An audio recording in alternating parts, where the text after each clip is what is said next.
De retour à la Baule pour un nouvel épisode, je me trouve devant Regina, une villa exceptionnelle dont on remonte la construction au début du XXe siècle, à la Belle Époque. D'abord appelées des chalets, les villas étaient des maisons secondaires habitées principalement par des notables parisiens et nantais. On retrouve dans ces villas le goût pour la lumière et la recherche de la vue sur le jardin. Cet univers de l'entre-deux est marqué par les vérandas et leurs vitraux, par les patios, les galeries, les balcons et ouvertures sur l'extérieur. L'architecte ici mélange les styles. On retrouve l'influence médiévale avec cette tourelle d'angle et l'influence anglo-normande avec cette toiture en demi-croupe et sa ferme en bois apparente. Le décor est marqué par la fantaisie, juxtaposition des matériaux comme le bois, le verre, le granit, le tuffeau et la brique qui mélangent les couleurs et les styles, sans oublier les détails. Et on cherche aussi à se montrer, d'où l'orientation de la maison sur la rue. Comparons une carte postale ancienne avec la vue actuelle de la villa. Elle n'a presque pas changé. Et elle ne changera plus. Aujourd'hui, elle est protégée. Et cela depuis 2008, grâce à la ZPPAUP, puis la VAP, qui devient le SPR. Oui, enfin bon, tout ça pour dire qu'on ne peut pas la détruire. On protège son architecture, certains éléments spécifiques de son décor, sans oublier le parc et les arbres. La Baule, c'est aussi ses pins, et on ne les coupe pas sans autorisation. C'est grâce à eux qu'on a pu stabiliser les dunes lors de sa construction et éviter son ensablement. Allons voir Caroline Glon pour découvrir sa villa. Bonjour, je suis Caroline Glon, je suis née à La Baule en 1968, en mai 68, avenue Pavie, à la clinique du docteur Dubois.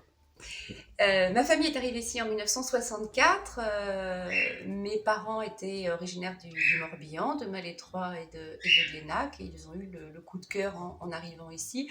Et lorsqu'ils ont d'ailleurs acheté et voulu vraiment cette maison, ils étaient en face, au bar, en face il y avait le Cécile Hôtel, et il y avait un bar qui était le Cécile, et ils ont vu cette maison éclairée avec les vitraux, et c'est pour ça qu'ils ont voulu absolument acheter cette maison.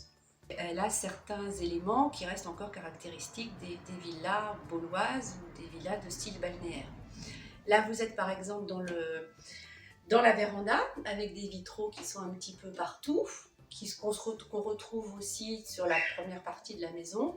Et puis, comme beaucoup de maisons de cette époque-là, avec du bois en piche-pain un petit peu partout, et puis des plafonds en caisson.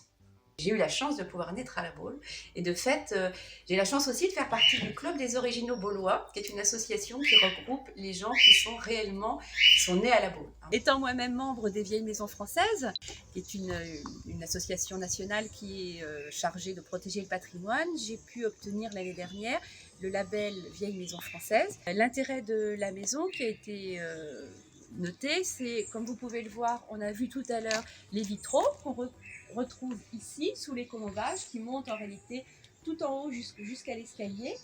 Là, les colombages qui sont ceux d'origine, et puis cette tour qui à l'origine était en briques, puisqu'on voit ça sur les vieilles cartes postales, mais qui a été repeinte dessus. Donc nous sommes là depuis 1964, la maison n'a jamais changé de famille ou de propriétaire, et on espère bien que la famille puisse y rester encore longtemps avec ma sœur. Ma mère est toujours là, et bien sûr on y habite aussi, et on y vient, et les petits-enfants y viennent aussi de façon très très régulière.